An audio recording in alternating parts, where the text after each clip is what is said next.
Hi there, and welcome to the Skylight Books author reading series. If you'd like to learn more about us and our many upcoming author events, please visit skylightbooks.com, where you can browse our inventory, buy books, and join our Friends with Benefits Club. You can also follow us on Twitter, Tumblr, and Facebook. To speak to a real live bookseller like me, please call 323-660-1175.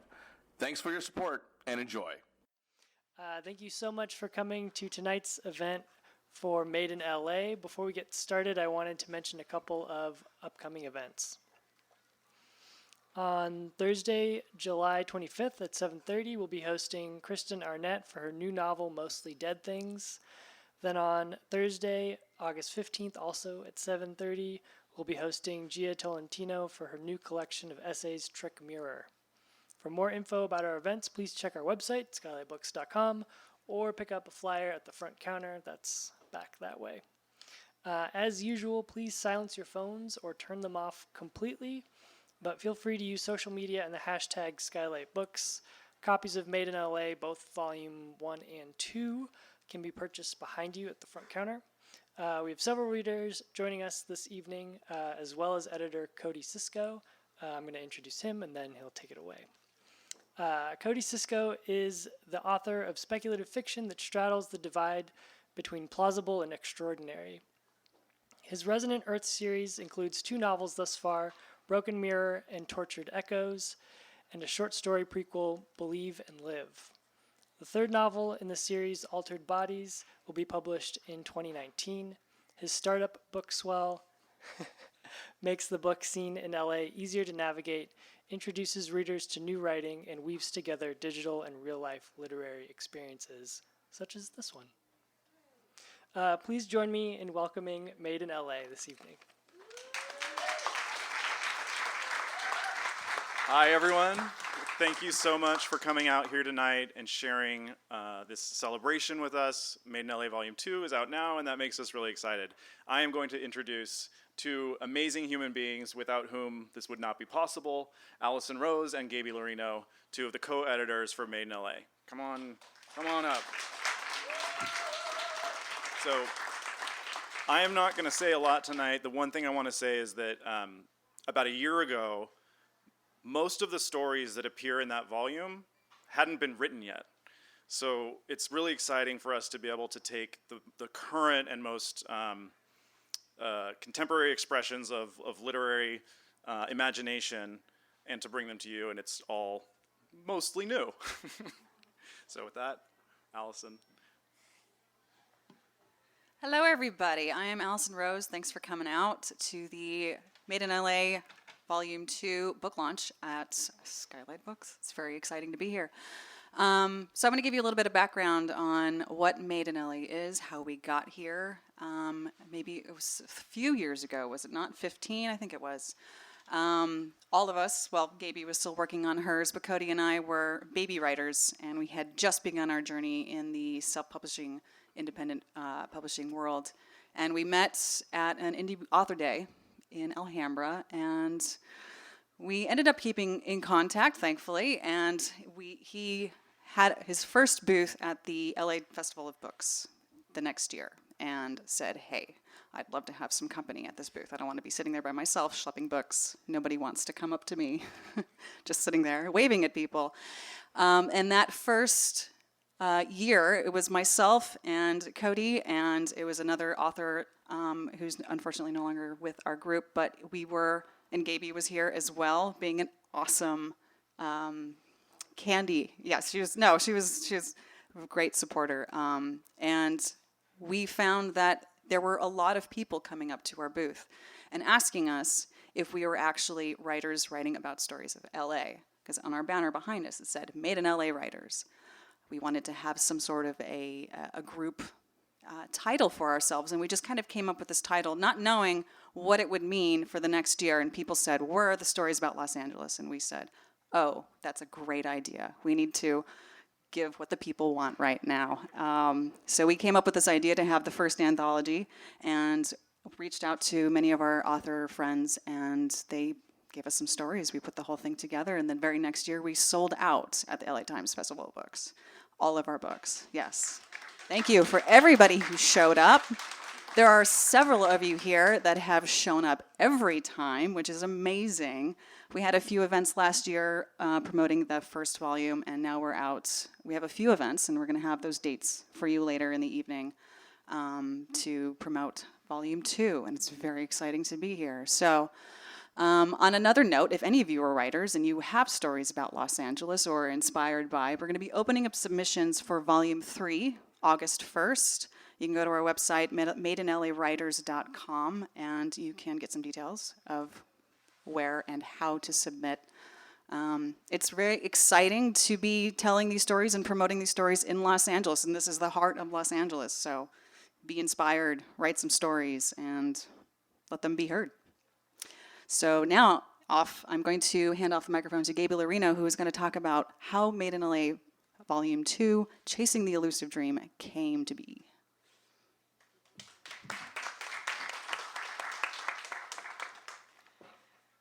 When you knock on a door and it opens, it feels wonderful for a moment, and then it's time to figure out what comes next. We were really stoked to set up the Made in LA banner for the first time and stand under it, interact with readers, and find out what they were looking for. And then when they asked for more stories about Los Angeles, we were excited to deliver on that. 2 years, 2 anthologies, and 24 stories and novellas later, here we are. Our hope by sharing these stories is to shine some light on more facets of the jewel that is Los Angeles.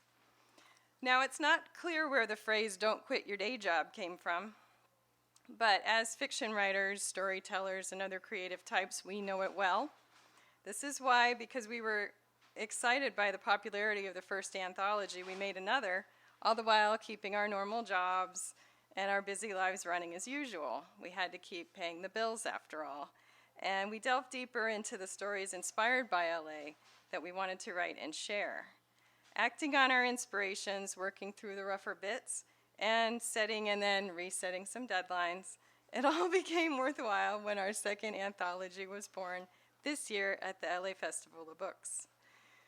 We chose our title, Chasing the Elusive Dream, because we're creative types living in Los Angeles, surrounded by lots of other creative types living in Los Angeles.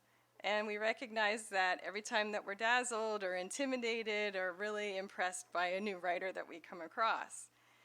Opportunities are everywhere, but each opportunity is not appropriate for everyone. Each of us has to accept this with grace and humility, find the joy in the storytelling process with the goal of connecting with others through our own self-expression. We are really grateful for the opportunities for collaboration, for connecting with readers, for being able to present our works in places like this. Taking the longer view, events like these bring us closer to reaching our elusive dreams, however many and varied they may be. So we want to invite you all to sit back and soak up some good vibes, inspired by the City of Angels. Get ready to dream up or remember some LA stories of your own.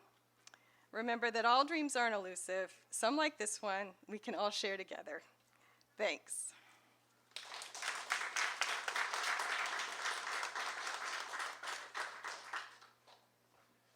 So when we were thinking about what we wanted to do tonight, the one thing that kept coming up in terms of the priority was to actually showcase all of the writers who contributed to the anthology. And most of them, there's one exception, he's in Massachusetts right now, but he's on his way back. Most of them are here tonight, and that's the point. We want you to get to know them, we want you to become familiar with their names, we want you to be able to seek out their writing going forward. So we're gonna bring them up, there's a lot of them. So what we've asked them to do is introduce themselves, tell them a little bit about the story and exactly how LA shows up in their stories. That'll be like kind of a quick lightning round. Then we're going to have 3 separate mini discussions focused on thematic topics that show up in the anthology. The first is contemporary fiction, the second is LA noir, and the third is speculative fiction. So there's going to be a lot of movement and stage management happening, but the goal is that you get to know these amazing writers. So if I could bring all of the contributors up here now. And we'll go in order that you show up, so like rush up here.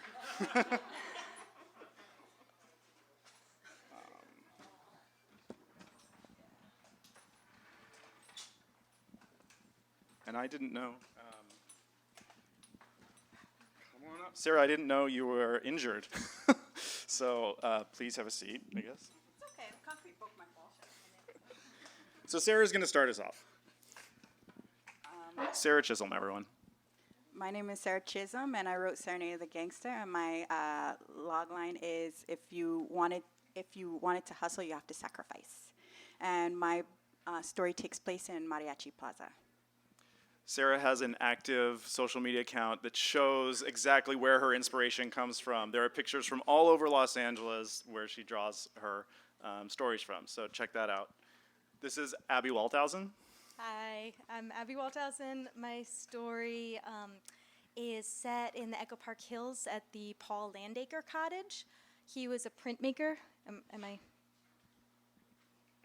Okay, he was a printmaker who was working in the early 20th century, and he lived in this little cottage that's still there and landmarked by the city up in the hills with his wife, who managed his career. So kind of the tension of my story comes from a marriage where the focal point is one person's creative practice and how that kind of plays out.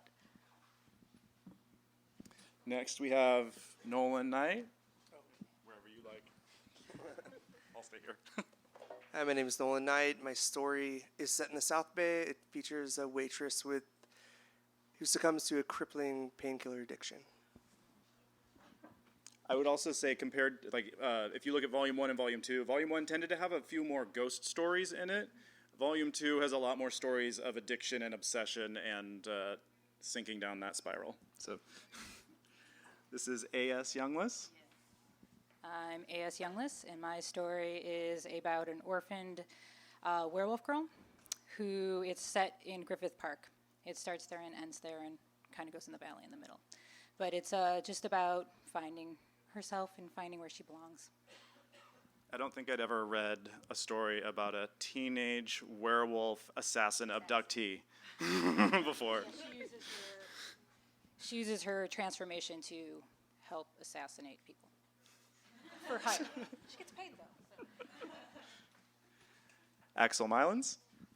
Hi, my name is Axel Mylans. So my story takes place in the valley in North Hollywood, and it's about what happened when a former famous actor / icon is pushed to the brink by the demand and action of his family. So it's a noir drama. I have to say, your story was one of the stories that gave me the most strong emotional reaction, and it changed throughout the story what I felt. So that's what I look for in a lot of writing. Charles Gregory Thompson. C. Gregory Thompson. My story is set on the 210 freeway up in Tujunga, and it's about a man who jumps off the freeway overpass onto another person's car. The second person in the car is a drug dealer. The drug dealer takes the injured man back to his house and tries to nurse him back to health. The person that jumps is an immigrant from Mexico, and the drug dealer is just a white trash guy up in Tujunga, and it's just about their relationship and how they sort of work themselves through the process. I know there's a lot of writers in the audience. I should also say that C. Gregory Thompson runs the pen and paper writing workshop, so also talk to him if you want. And Jude Marie. This is my first time meeting the group, the writers in LA, even though I'm in both anthologies.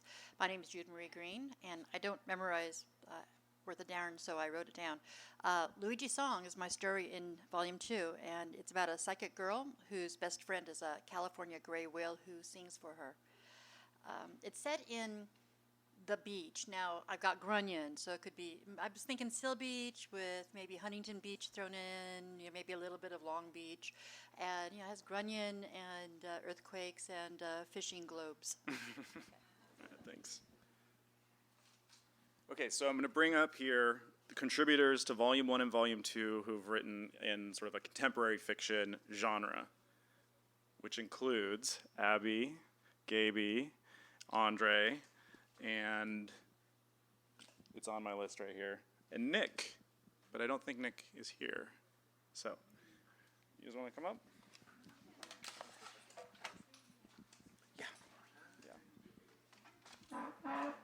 So Andre was part of Volume 1. Maybe you can start us off by telling us about your story. In particular, the location of his story is in the title. The title is called Negro in a Hot Tub. And it's about an experience at the YMCA where the character meets a man who reminds him a lot of Donald Trump. And there's a few people in that hot tub, right? Yeah. Including maybe a Russian dude and a few other notable characters. So what I wanted to ask the three of you tonight was about, a lot of us are looking for inspiration for our everyday. Writers, I've often heard, and I feel it to be true, come to this calling because we feel we have to communicate, we have to get these stories out there. So I want to hear, when you decide to set your stories here, what are you thinking about? What are you worried about? What are you hopeful about in your stories? How does LA show up? Am I starting this? Well, I guess, I don't know, I always like to write the things that are around me. And it takes a while to kind of settle in. I only moved here 4 years ago. So I kind of, spent some time getting used to the neighborhood. And actually, before I wrote this story, I started doing kind of a walking tour. I'm a teacher by profession and didn't get a job right away when I moved here. So I take people on a walking tour to the Landacre Cottage. And in researching that, I really kind of immersed myself in the history of that artist. And mostly it sounded like a paradise, the cottage up in the hills where people are making art, people are, living in nature. But it also, every once in a while in my research, I came across something that seemed kind of unpleasant between husband and wife. Like something that seemed like maybe the life wasn't so great after all. So that's kind of what inspired my story, the landscape and the history. I usually start off with setting. I usually get inspired by looking around and seeing something that looks like a good setting for a story to happen.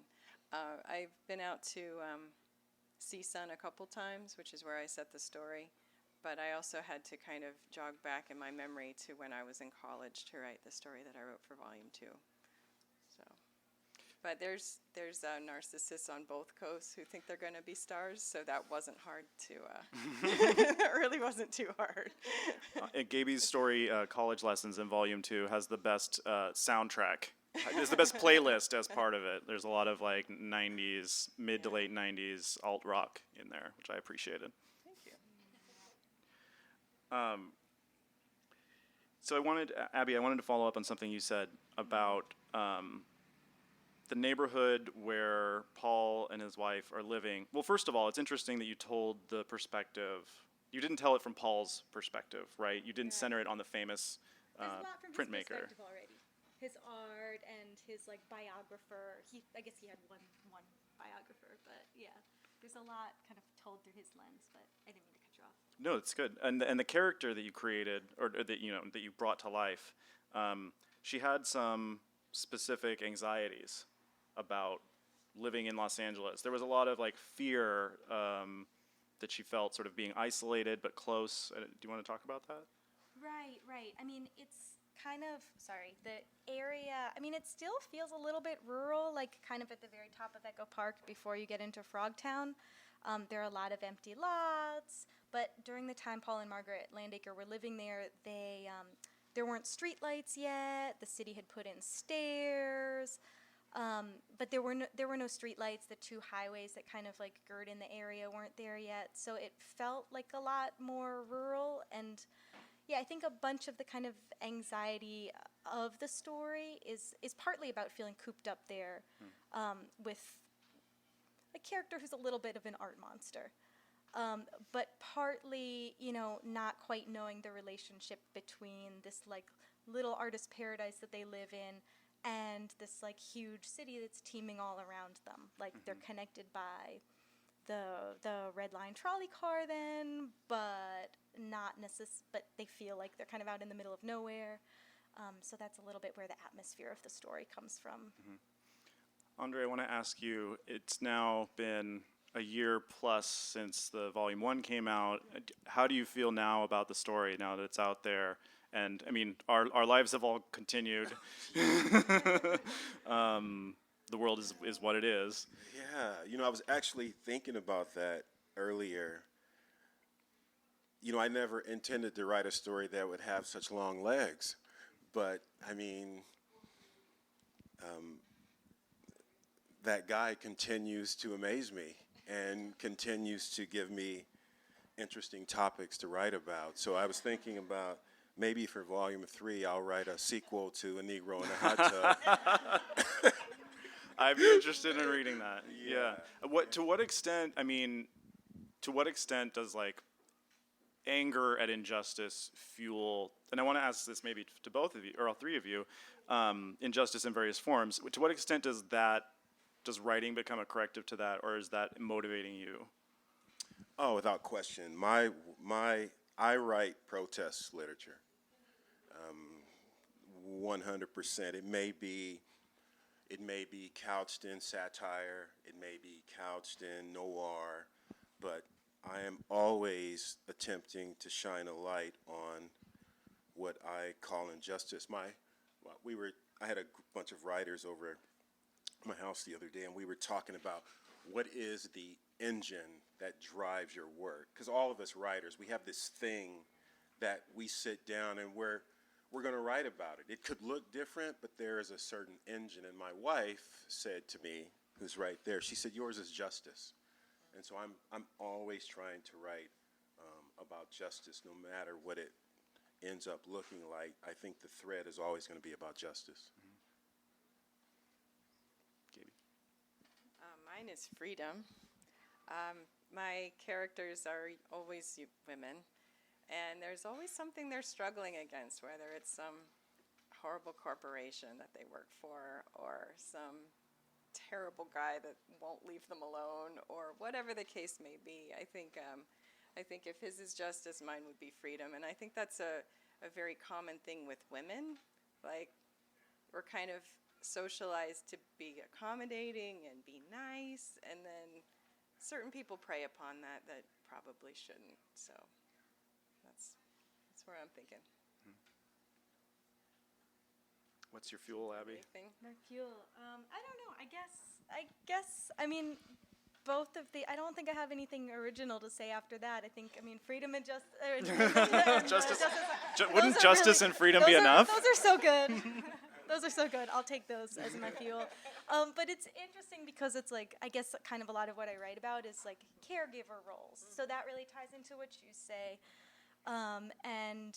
Caregiver roles are really tied up into freedom too. Like, are you exercising a freedom to, is taking care of other people, helping people? Is that a freedom that is that a way that you're kind of limited in life, or is that a freedom that you're exercising because it's a thing you want to do? I don't know. I think I'm rambling. But anyways, I wanted to follow up on one thing. It was interesting that you talk about kind of writing as freedom, because that was one of the interesting parts about your story, is that the writing is also kind of limiting your character, Andre, right? It's like this thing that he's trying to he wants to use his writing to break through boundaries and place limits on the character who will not be named, the tiny hands.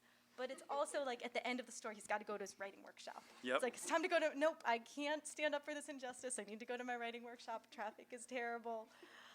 So that was really funny, but also really a real struggle, I think.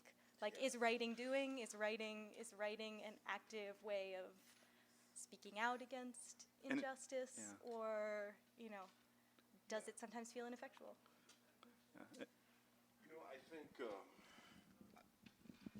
I think there's a certain approach to the world when you're inside of this black body and black skin, that there is a lot of noise that you can actually make and ruckus, but at the end of the day, where does it really get you? And so the story was really about this character who, if you notice in the story, he talks about being unseen. The guy doesn't see him, and he's in this sort of this crazy world where he's screaming inside, but he can't scream aloud because he knows that if he does, there's a point in the story where he says, if I touch that guy, I'm going to jail. Yep. Even though he deserves it, if I touch him, I'm going to jail. So the story was really playing with those kinds of motifs of where, sometimes we want to scream and we want to take action, but sometimes we just have to swallow it and just wake up and try it again the next day. Yeah. I've got time for one more question, and that's really how, when you're writing about contemporary LA, where everyone feels like it's theirs, they're living in their own story within LA, how do you approach that in your writing? Are you trying to make it feel familiar, or are you trying to make it feel fresh? I'm trying to help people see the parts of LA that they don't necessarily see through the prism of I see it. And so when you think about LA, LA is a character, right, in and of itself. And it's so big and so huge and such a monster, and you could live here forever and not hit the 350 museums that are a part of LA, because we have more museums than any other place in the world. So all I'm trying to do is just shine a light on the pieces of LA that I see and present them through my prism. Mm-hmm. I come from a family that's lived here for many years, even though I didn't grow up here. And I always want to show what regular people do, what maybe the lower middle class out in the valley does. Because, it's such a glamorous area. People don't think about, the really buff guys waxing their cars on a Saturday afternoon. But they're there. I can't say I write about contemporary LA because my story's set in the 30s. But yeah, I don't know. Representing contemporary LA, it's an interesting thing. All I have is my little kind of area that I've started working on so far. But it's an amazing city. I'm a carpetbagger. I've only been here 4 years. So historical. You're still baking. And, yeah, I'm still working on it. Great. Well, I want to thank Abby and Gaby and Andre.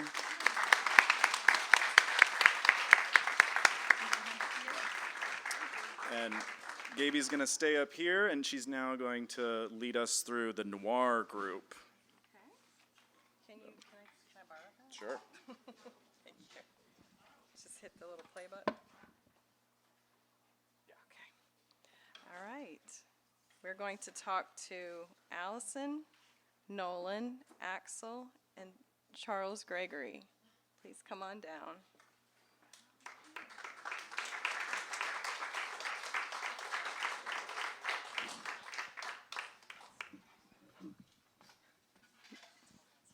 Noir is that one word that brings to mind black and white ideas and images that remind us of days gone by just as much as right now. There's lust, desire, greed, being overpowered by urges that can't be controlled. Most of all, it's that sidelong look at an odd situation and the commentary in a matter-of-fact voice that reminds us of old Twilight Zone episodes. It glosses right past the good and shows us the bad and the ugly. Tonight, these guys will present their stories through the classic fisheye lens. I'm going to start with Allison. Allison, your story, Between Broken Pieces, is a novella. And it is in Hollywood noir style. It's in the first volume, the first anthology. It had a lot of moving parts, a lot of different characters, and a lot of different points of view. How did you first envision it, and how did it change as you wrote it? So classic Hollywood. It was supposed to be a screenplay, and that wasn't working. But so I really wanted to write this story, and I felt like it was a story that I wanted to be part of my repertoire, and I found a way to change it into a story, a novella, that is told through the perspectives of 4 different women. And the whole basis of this story, it's based in LA. The theme of Hollywood is the industry, as you would put it. So as far as locations are concerned, it's all encompassing all of LA, but it's what you know is the kind of typical Hollywood, but also broken down. And so the way that it changed as I was writing it is that I was able to find the perspectives between these 4 different women. There is a publicist, there is a therapist, there is a photographer, and also a journalist, a Hollywood journalist. And so it is through their perspectives of this one up-and-coming starlet and what they see in her and what they can gain from her newfound popularity. And so writing it in this form of a novella, I was able to much more deeply delve into the psychology of each of these 4 women and how they were different and how they perceived this young starlet differently and the different things they wanted from her. Very good. And how did the noir style capture the moods that you were going for? I never intended it to be a noir. I think Hollywood just kind of plays into that very well. And noir is... It is much a darker look into a subject, and so it's got a lot of nihilism and it's got a lot of selfish characters, and the whole system of Hollywood, because that's really what it is. It's a business, it's a system, and there's always a person that gets taken advantage of, and it's from the lowest rung to the highest rung, and whose toes are you stepping on to get to the top. And that really fed into the noir theme. I was able to kind of dig into some really nihilistic and dark characters. That was a lot of fun. Thank you. Okay. My next question is for Nolan. Nolan, you managed quite well to capture a woman's voice in your story, Mouth Bay. What inspired the story, and what inspired this point of view? Well, the story came about basically as a writing exercise. I had never written a female protagonist in the first person. Didn't think I could do it. I was in between a couple projects, so I figured now's the time, and kind of doodled with it for a couple months. Gave it to my wife. This isn't believable, you know. A couple more months, wanted to throw it away, and then sooner or later it started shaping up in a way that I didn't expect when I started it.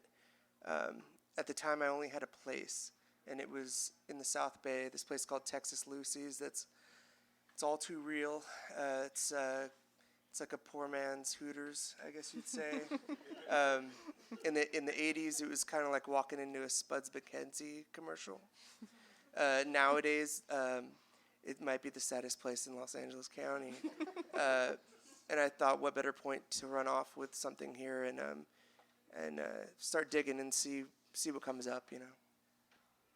Great. And then how did her main weakness, which was the chemical, the drug addiction, influence the tone of your story? Well, when it first started out, I just had that as a part of her daily repertoire, you know. I didn't think too much about it. And with months of just putting it aside and being discouraged or not wanting to do it anymore, and then forcing myself to do it, I would come across a couple more characters, and then the connection was made months in. And then I ran with that. Like, I didn't initially start out with this addiction story. I started out with just this sad story of a place where people wear fake cowboy costumes with, you know, assless chaps, basically, and deliver prime rib, you know. And so it naturally kind of organically went there, and who was I to say no and not let it go there, right? Exactly. Very cool. We have another question for Axel next. Basically, your story recounts the family that was affected by the actions taken by a man who used to be the cowboy on the billboard and is now the guy working in the video store. What can you tell us about that? You had a lot of things going on there. Well, so the story was actually inspired by a real event. When I moved to LA from France about 25 years ago, I met, you know, at a party or something, an unemployed actor who who told me that he had been one of the Marlboro cowboy in a magazine ad. Wow. So, with my naive perspective from a European point of view and no familiarity with entertainment industry, I thought that the guy on the picture was actually a real cowboy and was living in a ranch and wrestling cowboy cattle all day. And, I was shocked to hear that this guy was, living in a one-bedroom in the valley after having represented such an icon, right? Mm-hmm. So what I want to do is explore that kind of, dark comedy and even tragedy of, representing or impersonating that American male hero when you're in fact, more of an average guy. Yeah. Dealing with a lot of problems and issues and so on. So that's where it came from. Mm-hmm. Very good. And so I had a second question, but it was basically about the movie business figuring into the theme. Do you have anything to add?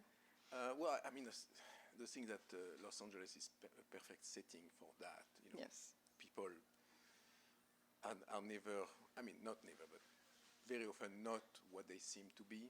And there is a lot of that, and it's tragic and it's comic at the same time. So I think that's kind of the spirit of my story. Very good. Okay, my last two questions are for Charles. Your story, Two Kings, follows a drug dealer and his unlikely apprentice through their time together after they're forced together by circumstance. One is a white American, as he explained, the other hails from Mexico. They coexist peacefully, but much is revealed about each character through their interiority and action. And what inspired these interactions and inner thoughts that were revealed between the two characters? I've been trying to figure out how to answer this question for a while. I think what's not in the question is that the Mexican immigrant doesn't speak English, Right. and the white guy does not speak Spanish. So as a result, when I was writing it, I had to figure out a way to communicate both those characters' actions, thoughts, feelings, whatever. And I think that it became that as a result of that. And I hadn't really thought about it until you asked me that question. It was, it's just, I was like, how am I going to write this? So I think that that's the reason why it sort of came out, is that the story is broken up between the two. You hear the white guy first, and then it switches over to the Mexican guy, different POV. And you hear the white guy's thoughts and his interactions about dealing with the Mexican guy. And then it reverses, and the Mexican guy, you hear his thoughts and interactions about the white guy. So I think that as a result, that's, what, I hope that was it. I thought it was fascinating. So hopefully everyone will get to read the story and hear more about what I was asking about. And then the Mexican character went through a transformation in that he viewed his homeland in a much different way once he got to Los Angeles and once he found out how hard it was. What inspired this approach to character development? Am I stumping you again? No, you're not. I think I just haven't really thought about these things. It's like, I think that I really had sympathy for that character. Is what it is. And I mean, living here, we all see what everyone goes through, all manner, shape, form of society, and that's a pretty obvious thing for most of us to see and notice. And I didn't want him to be like just this caricature of the person. So what she's referring to is there's almost some like magical realism in the story, where the Mexican character in his mind goes back to Mexico in his childhood. It helped me sort of soften the whole who he is and the situation that he was in, and it made it more personal. Definitely. Personalized that character for me, at least when I was writing it. Yeah. I think, Very good. All right. Well, I hope you guys all found out more about our very cool noir stories. Coming up next, we'll have a speculative fiction panel. And I don't have the names of all those people involved. It's Cody and Cody and oops, I that don't need one's that. mine. Ah, Jude Marie. And June Marie, yes. You want the short stool? You want the short stool?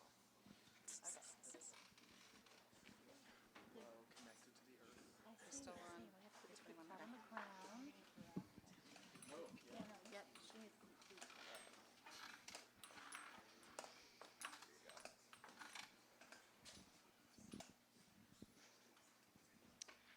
We could move that.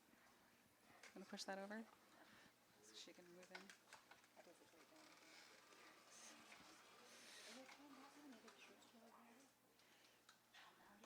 No, you're already there.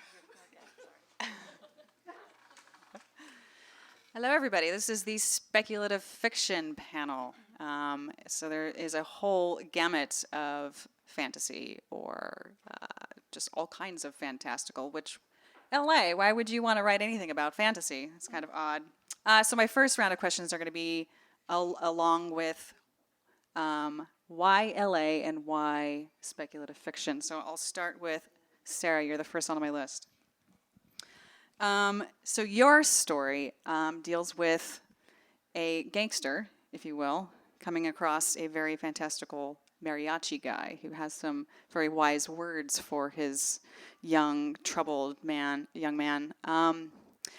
Where did you pull the inspiration to have this sort of story? I found it really interesting how you are taking two very well-known caricatures, if you will, in LA and in the underbelly of LA, and created this very interesting, fantastical perspective of it. What about Los Angeles? What about that part of town that led you to write that kind of story?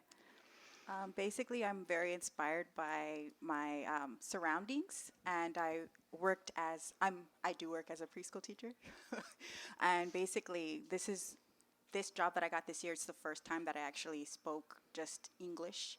I'm usually speaking Spanish with the kids. I have to speak Spanish because if I don't, nobody understands me. So just taking that story and I can relate to the generational differences. Being born in Mexico and living there is very different than being from Los Angeles and being of Mexican descent. The influences, the kind of the setting, obviously a lot of things are very different, but it's also a lot of shared cultural things as well, correct? And my parents are Southern, so I don't know what they're doing. So I identify with that. So it's kind of finding commonality and also acknowledging and really finding inspiration from the differences as well. Awesome. All right, Jude Marie Green, you are next on my list. You've written a couple of stories for both volume and 1 and 2, and they both have a pretty fantastical and speculative fiction themes to them. What about Los Angeles inspires you to write these kinds of stories? Well, the first volume I had Endless Summer, which was about the beach, about surf music and the beach. Mm-hmm. And the second volume is Luigi Song, which is about about whales beaching themselves and the beach. LA, I think, is defined in the world's mind as being the beach. You know, California, the land of oranges and sunshine, and LA is where you go. You don't think of San Francisco, as being the beach. So that's where I get that inspiration. Interesting. To follow up on that, it's got a bit of a nostalgic feel because I remember growing up and going whale watching and going to the beach. Is there a lot of personal inspiration that you're pulling from? It feels like the beach is kind of your home, at least as far as the stories feel. Who, me? Yeah. Yeah. Maybe a little bit, yes. I've done the grunion and the whale watching and the listening to surf music on the pier in Huntington Beach. Oh, nice. Beautiful. All right, Cody, you are next. So your story, Face. Thanks for the title, by the way. Oh, I help where I can. I can't finish a story, but I can help where I am. Your story, it does have a lot of common themes in Los Angeles. It's got the traffic grind. It's got the dating / working / commuting / what was the other line I had in there? Trying to live in Los Angeles, and yet you have this whole other element of his obsession, your main character's obsession with something that he finds very curiously underneath the freeway. When you had all of these known themes that people may write about in Los Angeles, what did you want to do differently? What inspired you to write a story that maybe wasn't quite as cliche as people would think of LA? Well, it didn't start out as speculative fiction at first. That came as it was developing. I think where I was going with the story was the sense that we think we know ourselves, we think we have our lives, we think we influence our lives when really we are influenced by forces that are outside of our control. In life, that means economics, social norms, all of the things that constrain what we can and can't do with our lives. In fiction, what I like to do is bring that into the kind of the speculative realm, to manifest those forces through magic or whatever, or even science fiction and technology. And so the character finds that his obsession, when it goes out of control, has no end point. And and so that's where kind of a twist comes in. But I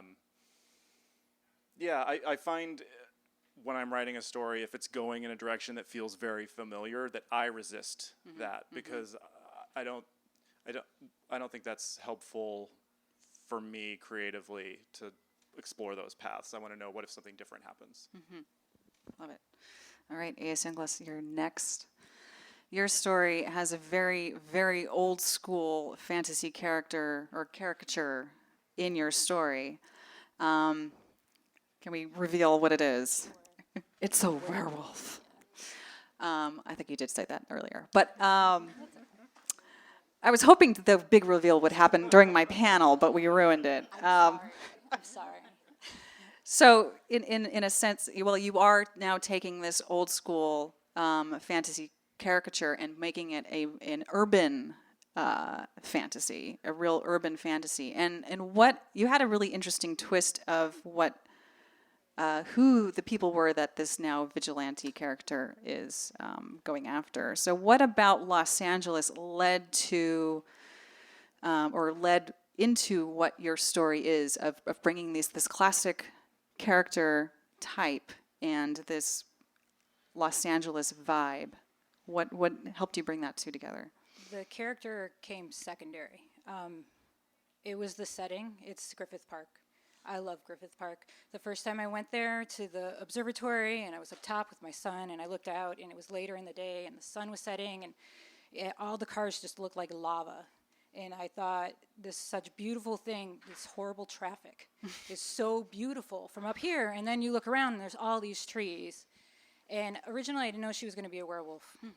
I wanted her to be a monster because she felt trapped, which is another, sometimes you feel trapped in this town. And we go to Griffith Park to get away and pretend we're not in the city anymore. And we go hiking in the trees. So her being trapped in this form, in this life that she didn't necessarily want, but using that to do something positive. So using this horrible gift that she doesn't want, that tore away from parts of her life she didn't want to be torn away from, to eliminate negative people in town in a way where no one's going to ever suspect. Well, there's specifically negative people, though. Was that They something? are, Was they that something are. that you intended to do? They are, because of things that happened with her, with her friend. But yeah, no, they're negative people, and you meet those people, and you can't really do anything about it, and no one's going to suspect a dog attack. There's so many coyotes in this town. No one's going to suspect a dog attack, and no one's going to think, oh, it's a werewolf, because, yeah, come on. So, yeah. Love it. Real briefly, I'm going to ask everybody one more question. We'll start with you since you're holding the microphone. What about your stories tells something about Los Angeles that people outside of Los Angeles may not know or be unfamiliar with? Like location or theme. It could be influence of surroundings on a person. The love-hate of this town. I have this Go on. great love of this town, and I hate this town so much on days. But I don't want to leave. I don't want to leave it. I like the chaos. I like the crazy. I like that I can go to Griffith Park and ignore it. I like that I can go for a hike, and then I like that I can be here, and here I am again. Or it's this close. Just look up the street, and there you are. And but then here I'm back and around everybody. So I like that. I like Love that it, the balance. duality. Yeah. Yeah, Of this town. yeah. lovely. Sarah, what about your story tells us something about Los Angeles we wouldn't know? You have to hustle here. Sometimes you have to have 2 to 3 jobs. You got to really move it. Lovely. Cody? This might be widespread knowledge, but you can find male-identifying queer witches in LA. If you need that a them, fact? they're here and they're here to help you. Is there a Yelp page for this? All right, June Marie? How can I follow up on that? Well, then somebody else's story in the anthology wrote something that just really stuck with me. He was talking in kind of a negative way about a character, but he said that she's going to be in flip-flops for life, and there's just a magnetic draw to the beach. It's like, yeah, that's what I feel. And the beach has so much culture. You know, and a lot of times you hear, oh, LA doesn't have any culture. Actually, LA has like 450 different pots of culture. You just have to find them. And the beach has a great melting pot of it. Yeah. Love it. Beautiful. Thank you, everybody. That concludes our panel. So open it up for questions. Yeah. Do you have a thing? Yeah. We are going to move now into the Q&A section, because I'm sure you guys are all just burning with questions. For any of our panelists, I don't know if you have anybody specifically you want to ask a question of, or if you would like to ask any overall reaching questions. If our contributors want to make their way through the thick on the way back up here. What have you got? We can do this. We can do the upcoming appearances after. Oh, the Q&A, yes. After the Okay, Q&A. cool. Anyway, does anybody have any questions about the anthology, about submissions, about anything? Inspirations? Anybody? Yes.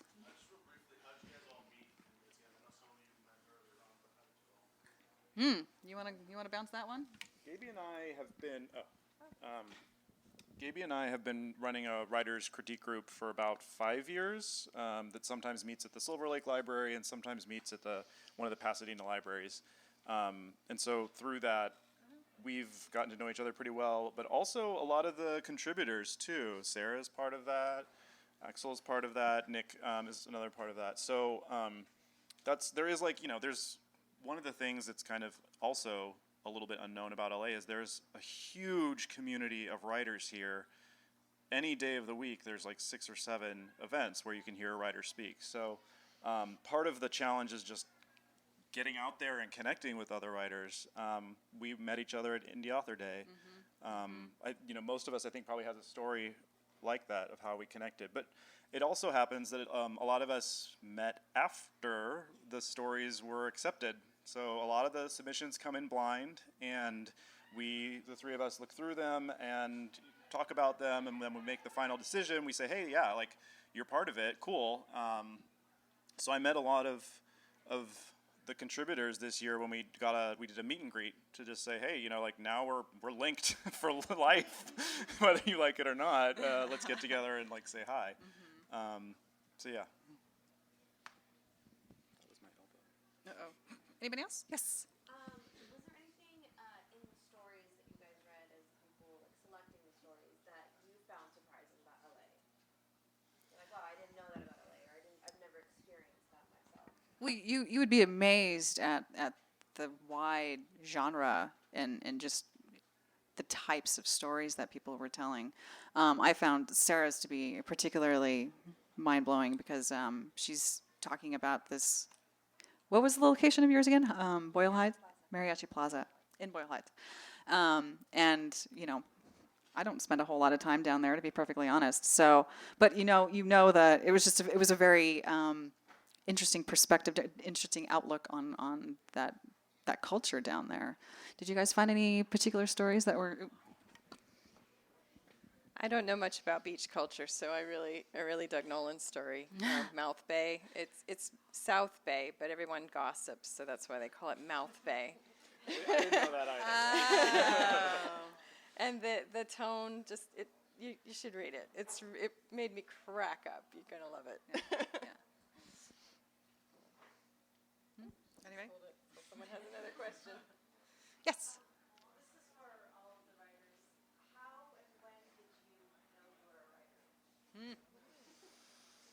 You're gonna be here all night. Yeah. My parents have a picture book that I drew when I was 5, and they show it to all my boyfriends. But now I'm married, so that has stopped. The way I think about it is there's like creative inspiration when you feel impassioned to write, and then there's the very, very unwise decision to try to make it your career. And so part of it's like when you reach a point in your life where you're like, there's no other option, I must do this before I die because I want my work to be out there and have a legacy. That was for me kind of where it came from. Pass it on down to those guys.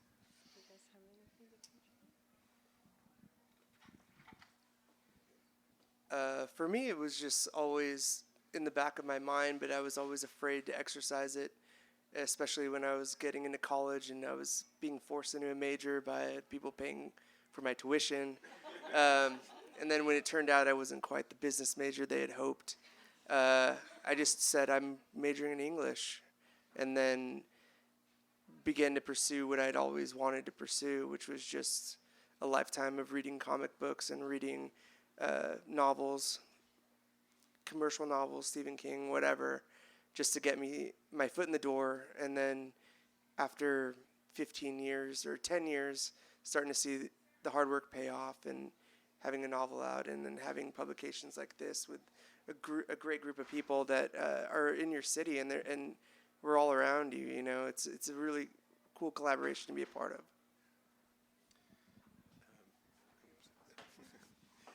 Well, I always wanted to write, but I never really, did it. So about 3-4 years ago, I decided to just take classes and start trying to write, and in English too. So it was, additional challenge.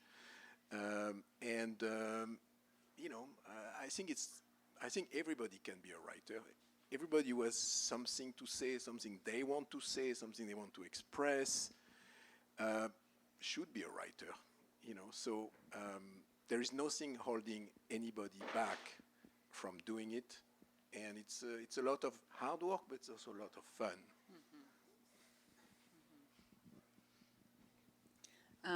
I probably could say that I've been a storyteller my whole life.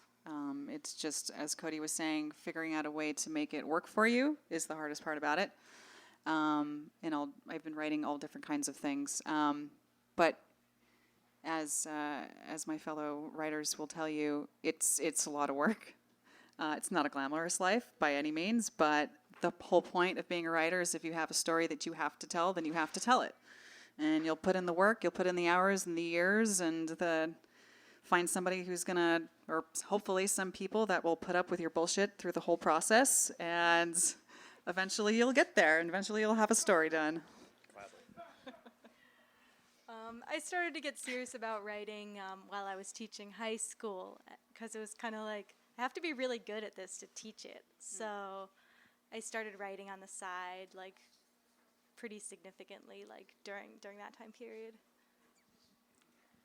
I was like a late reader. So basically, I don't like people calling me like stupid or saying I can't do something.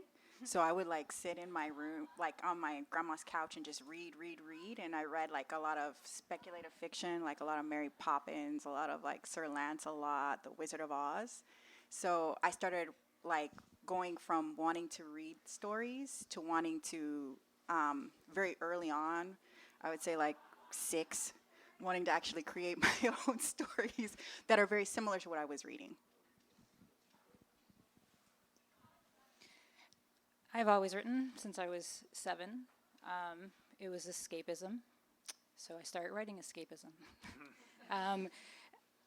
You become a writer when you decide you become a writer. So if you're out there and you're struggling to write and you hate your stuff, it's because you love your stuff, so keep writing. The only way you're not going to make it is if you quit, so just don't quit. I guess I've pretty much sort of always written, but I've never applied myself, and kind of what several people have said. I just decided like 4 or 5 years ago that I was going to be serious about it and really, put forth the effort to do it, and that's kind of where I am now. So. Not really sure how to answer the question. I mean, like pretty much everybody else here in the room, I've written since I've held a pen to paper, and I guess everybody else here has done that too, right? What you're thinking when you're asking when did you know you're a writer is when you actually created a story. And possibly the first time I told my big brother off, I don't know. I've killed him in several stories, by the way. So. Nice.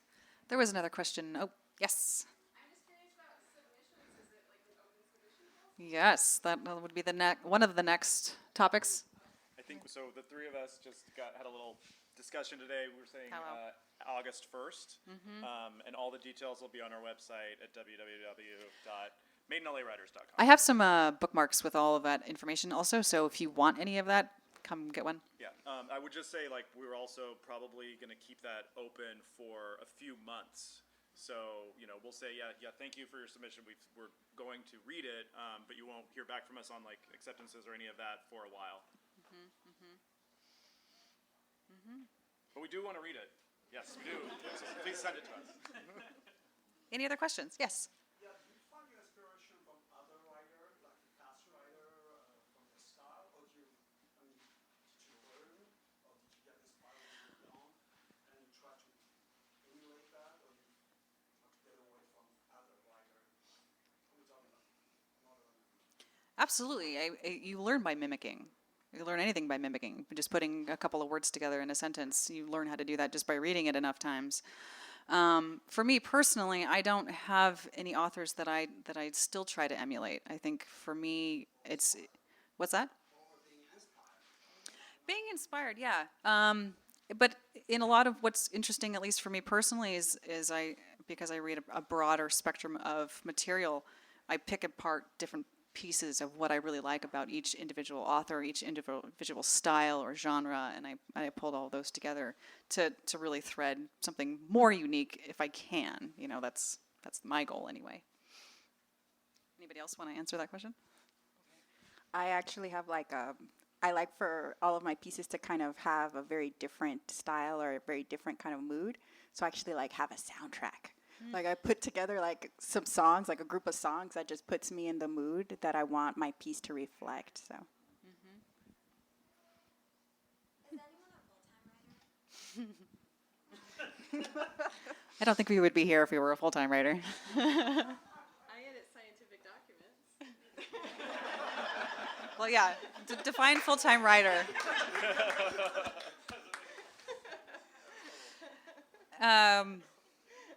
Is anybody a full-time? Is anybody quit their day jobs yet? No? No, unfortunately not. Unfortunately not. Yet. Stay tuned. Yeah. Right? Yes. Are any of you all part of any other writers groups, organizations in the LA area? And just a quick round robin, quick plug, so that all of us in the audience can maybe join you. You want to? Cody mentioned before, there's the LAWritersCritiqueGroup.com. LA Writers Critique Group, it meets at 2 different locations. I'm part of that group as well as Made in LA. And we have a really big network, people coming in and out. We have a few members here tonight that are supporting us.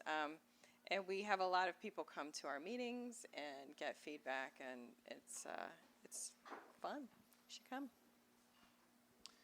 Yeah, there are a number of, if you go to meetup.com, you can look at, writers workshop, and you'll find a lot of different avenue for that. But personally, I'm just mostly with the group here. I'm not active in any current writing groups, unfortunately. Thank you for your confession. Yeah, I would say there's tons of writing and craft workshops. I would also say that one of the reasons we came together for Made in LA was that there was a lack of kind of when you take that next step, when your book is out there, when you're looking to figure out, okay, what do I do next? That is a little bit harder to find. You know, there are great groups like Women Who Submit and others and Land to Lit that are around that you can join. So, you know, there's no shortage of those. I just want to give a plug here. Sorry, a plug here for GLAWS. It's Greater Los Angeles Writers Society. I'm not a member. It's online.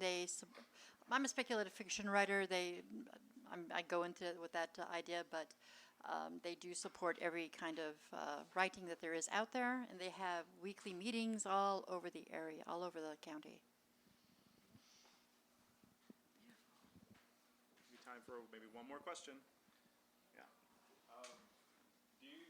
Do you guys, because I feel like most of you probably weren't born here or anything like that. So, well, most of the people here.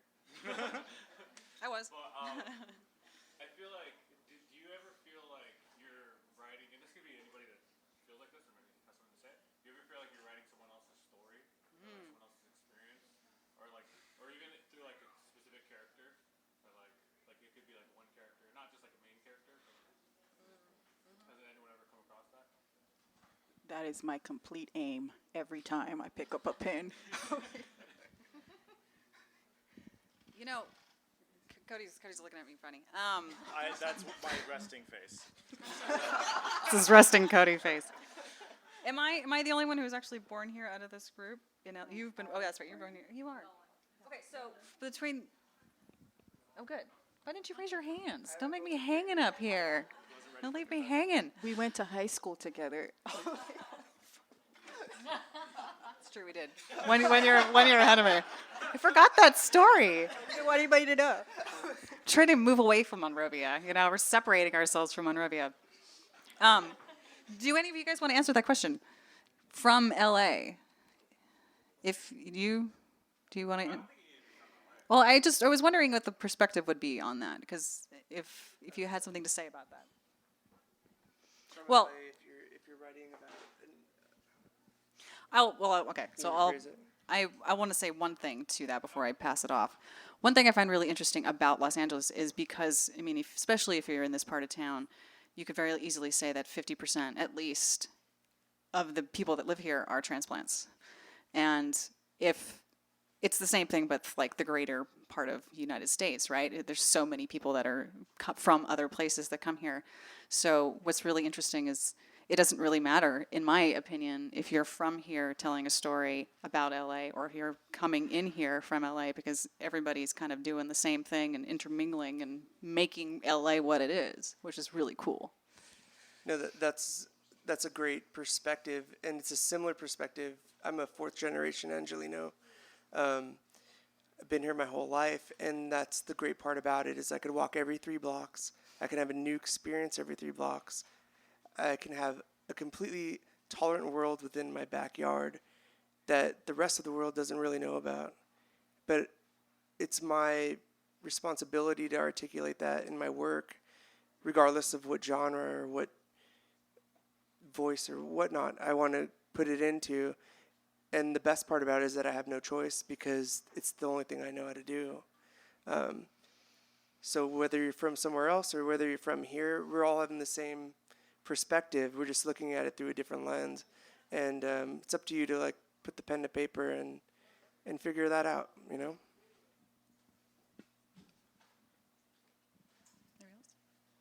About writing a different person? Would you mind repeating? I Yeah. mean, I guess it could be. I mean, I think it's just like, have you ever felt like you're creating a character that is like very like so specific that it's like maybe someone else's story to tell? Someone else's story to tell. I'm a speculative fiction writer, and my story in number 1 was actually about an alien who's hooked on surf music. So it's a different person. It's pretty cute. But as a writer, when we're delving into a character, you know, we're gonna start writing us, right? Every character we write to start with is us, and then we say, wait a minute, you know, that character in that situation is actually not going to react the same way that I react in that situation. At least I hope so. So then we write somebody else, and there might be somebody who reads it, who picks it up and says, oh my God, that's my story. Why are they writing my story? And that's part of the problem with being a writer, is that we're writing a story and we see it in our heads and we have that writer's imagination happening and we put it on paper and other people read it. They're reading a whole different story, And that's okay. That's why you get critique groups. Go out there and they read the story and they discuss it and what's going on with it.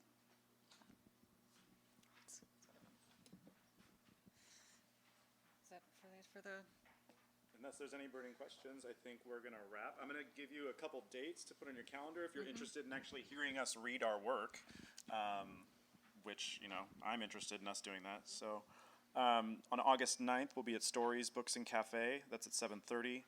On August 24th at 7 p.m., we'll be at Gatsby Books. At September 14th at 3:30 p.m., we'll be at the Silver Lake Library. September 19th at the Last Bookstore at 7:30. October 3rd, 7:30, book show.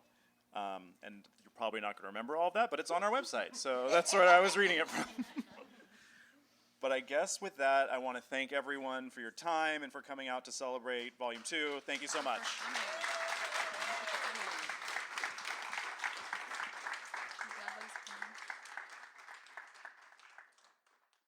You've been listening to the Skylight Books author reading series. Don't forget, you can listen to this and all of our other great podcasts at skylightbooks.com. Thanks again for stopping by, and we hope to see you soon.